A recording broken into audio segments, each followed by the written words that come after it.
Hi guys! Lalabas na sana ako dyan kaso nga lang nakita ko si tatay. Pupunta sana ako sa palengke at nakita ko nga si tatay nakaupo sa gitna namin.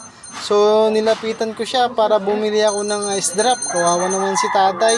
Siguro mga edad nito mga 75 siguro, 76. Nagtitinda pa si tatay ng ice drop. Kaya bumili ako agad ng ice drop para naman mabawasan yung kanyang tinitinda na ice drop guys.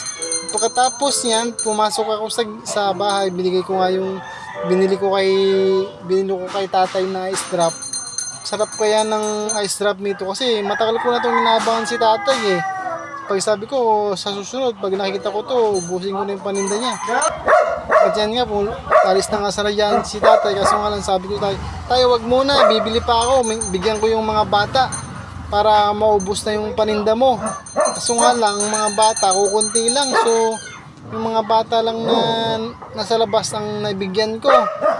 Yan nga, at nagtawag pa nga ako dyan. Naghahanap pa nga ako ng bata, wala akong makita. Kasi ang daming bata dito sa amin eh, paghapon. Kaso nga lang, wala pa sila eh. Siguro nagkuhan pa sila. Nagkuhan pa ng mga assignment nila, gumagawa.